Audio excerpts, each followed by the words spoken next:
When all is said and done, I teach all sorts of fancy tactics and shit that's going on, but underneath it all, the real core principle is if I can improve the person, I can improve the business owner.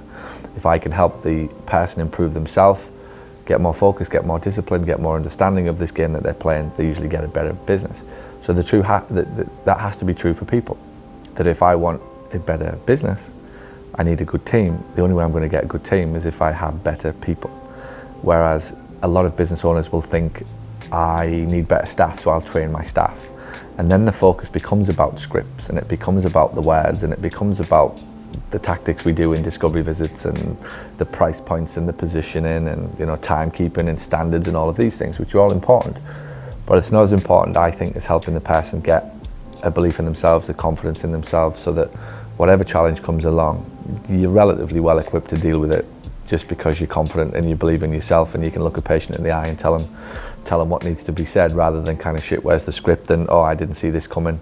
The more that you're equipped and the more that you feel confident about yourself in these situations, the more I guarantee you will see these numbers go north of wherever you want them to go. And that's my own experience from working with my own team over many years now, that the more that I focus on helping them as people, the more that I get better staff.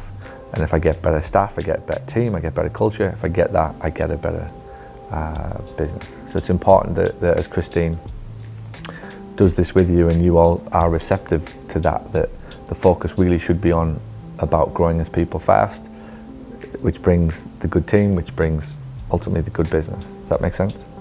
Because when you put them boards up, we could turn that board around, and we will.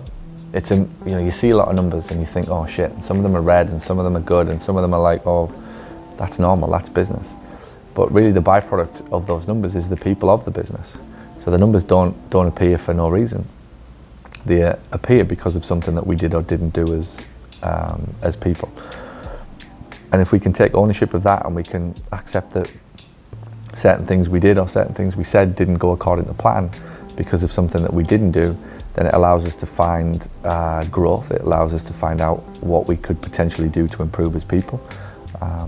I have a firm belief in business that as a boss, as a leader of business, my job is to help my staff to be successful.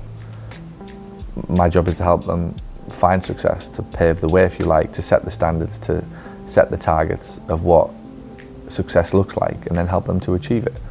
And when you turn that around from what most bosses and what most business owners are, it's very demanding, and it's very, you must do this and you must achieve this, and it's about money, and it's about, which it's always going to be about money and profit at the end of the day for a business. I'm not ever going to sit and say that isn't important, but I think there's a different way to achieve it, which puts employees at the front of it as people, and basically says, hey, one of the things that we want to do here is help you be successful, and the way that you achieve success here is by hitting these standards.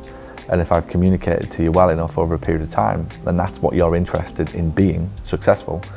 My job is to help you to do that, and therefore I'm willing to jump in every week and say, hey, next time that phone rings, here's what we could do. Or the next time you're faced with a situation with a parent who had a complaint or had an issue or had a concern, here's how I think you could have dealt with it better. Or even better, ask you how you think you could have dealt with it better. And it's not that I'm trying to catch you out, and it's not that I'm trying to make you feel uncomfortable. It's not that I'm trying to put you on the spot, or it's not that I'm trying to be better or jump in with all of the answers. I'm legitimately trying to help you. I'm trying to help you get more confidence, so that when that situation arises in the future, which it will, you feel more confident in yourself to deal with it. That's my version of success for employees. The less and less and less that you need me, the less and less and less you are able to deal with these situations. I'm not just going to get a better business. I've got a person who's grown. And it's a pretty cool way of looking at a business. As you see that, as you see your staff trainings, hopefully you're doing this regularly. And that's a great way in which to kick these things off. That it isn't just about improving a number. Don't let it become just about a discovery visit going from 82% to 89%.